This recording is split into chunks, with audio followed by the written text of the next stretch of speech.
டேய், இந்த வருஷம் ஐபிஎல் கப்பு குஜராத் டீமுக்கு தான்டா. ஏய், பூனே செமையா டீம் ஃபார்ம் பண்ணியிருக்கானுங்கடா. பெங்களூர் டஃப் கொடுப்பானுங்க பாரேன். டேய், நீ வேணா பாரேன், ஆரஞ்சு கேப் அந்த சஃப்ராஸ் கானுக்கு தான். பஞ்சாப்ல ஆடுறானே, அவன் பேர் என்ன, மனனோகரா, அவன் செமையா ஆடுறான்டா. இப்படி ஐபிஎல் பிளேயர்ஸோட ஹிஸ்ட்ரி சொல்கிற உங்களுக்கு உங்கள் ஊரில் இருக்கிற ஒவ்வொரு கட்சியோட கேண்டிடேட்ஸோட ஹிஸ்ட்ரி தெரியுமா? அவங்களோட பேராவது தெரியுமா? தெரியாது. ஏன்னா மகாராஷ்டிரா மாநிலத்தில் இருக்கிற ஒரு கோர்ட்டில் விவசாயிகள் எல்லாம் தற்கொலை பண்ணிட்டு தண்ணி இல்லாமல் சாகும்போது ஐபிஎல் மேட்சுக்கு கிரவுண்ட் ரெடி பண்ணுறதுக்கு அவ்வளோ தண்ணி யூஸ் பண்ணுறீங்களே, ஐபிஎல் உங்களுக்கு அவசியமா அப்படின்னு நம்ம எல்லார் மூஞ்சிலையும் பலார்னு அரைகிற மாதிரி கேள்வி கேட்டதுக்கு அப்புறமும் ரோஹித் சர்மா கன்சிஸ்டண்ட்டாக ப்ளே பண்ணுறானா இல்லையா அப்படிங்கிற டிபேட் தானே நமக்கு முக்கியமாக போச்சு. மகாராஷ்டிரா விடுங்க, தமிழ்நாட்டில் இருக்கிற மிகப்பெரிய பிரச்சனைகளை பற்றி உங்களுக்கு தெரியுமா? தமிழ்நாட்டோட மிகப்பெரிய பிரச்சனை சென்னை சூப்பர் கிங்ஸ் இந்த வருஷம் ஐபிஎல்லேருந்து பேன் பண்ணப்பட்டதா? இல்லை, நானும் ஒரு கிரிக்கெட் ஃபேன் தான்.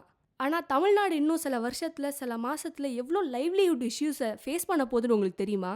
கன்னியாகுமரி, தூத்துக்குடி, திருநெல்வேலி மாவட்டங்களில் வாழ்வாதாரமான நீர்லையும் நிலத்துலையும் கடல்லையும் ரேடியேஷன் கலந்து, சாப்பிட போகிற சாப்பாட்லேயும் குடிக்க போகிற தண்ணிலையும் ரேடியேஷன் கலந்து, அங்கே பிறக்க போகிற ஒவ்வொரு குழந்தையும் ஃபிசிக்கலி சேலஞ்சாகவும் மென்டலி சேலஞ்சாகவும் பிறந்து ஒரு ஃப்யூச்சர் ஜென்ரேஷனே கொலாப்ஸ் ஆக போகுதுங்கிறது உங்களுக்கு தெரியுமா?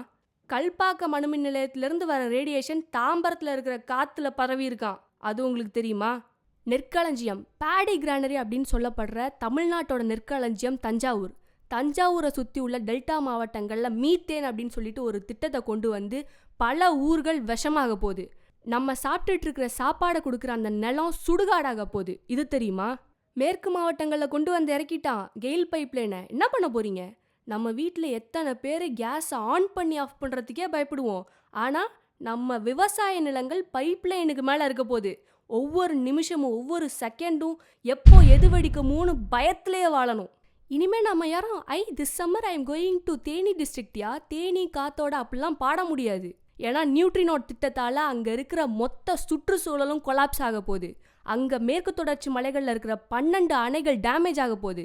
திருநெல்வேலி மாவட்டத்தில் இருக்கிற தாமிரபரணி ஆற்றுல ஒவ்வொரு நாளும் லட்சம் 1000 லிட்டர் கணக்கில் தண்ணியை உறிஞ்சிக்கிட்டு இருக்கிற அமெரிக்க நிறுவனங்களான கொக்கோகோலா அண்ட் பெப்சியால் நம்ம ஊரில் இருக்கிற எல்லா விவசாயிகளும் பஞ்சம் வந்து தற்கொலை பண்ணிட்டு சாக போகிறாங்க. நம்ம சாப்பிட சாப்பாடு இல்லாமல் பர்மாவுக்கோ மலேசியாவுக்கோ பஞ்சம் முளைக்க போகிறோம். இதுவாவது தெரியுமா? தமிழ்நாட்டோட மேப் எடுத்து பாருங்க. தமிழ்நாட்டில் இருக்கிற ஒவ்வொரு மாவட்டமும் ஏதோ ஒரு பிரச்சனையால் பாதிக்கப்பட போகுது. என்ன பண்ண போகிறோம்? பிரச்சனை வந்ததுக்கு அப்புறமா தான் தெருவில் நின்று போராட போகிறோமா? திடீர்னு வெள்ளம் வந்துச்சு, யாருக்கு என்ன பண்ணுறதுனே தெரில, பக்கத்து வீட்டுக்காரங்களோட பேரே தெரில. இப்படி தான் நம்ம தொகுதி எம்எல்ஏக்களுடைய பேரையும் தெரிஞ்சுக்க போகிறோமா? இங்கு பெரும்பாலும் சினிமாக்கள்லேயும் சில ஊடகங்கள்லேயும் கட்சிக்காரங்க அரசியல்வாதிகள் அப்படின்னாலே ரவுடிங்க அப்படின்னு காட்டப்படுது. ஆனால் உண்மையாக இங்கே கரவேட்டி கட்டின எத்தனையோ நல்லவங்க இருக்காங்க. ஏன், கரவேட்டி கட்டின எத்தனையோ பட்டதாரிகள் இருக்காங்க. கிருஷ்ணவேணி அப்படிங்கிற வடக்கு தாளையத்து பஞ்சாயத்து தலைவர் ஒடுக்கப்பட்ட மக்களுக்காக டாய்லெட் கழிவறை கட்டினதுனால வெட்டப்பட்டாங்க.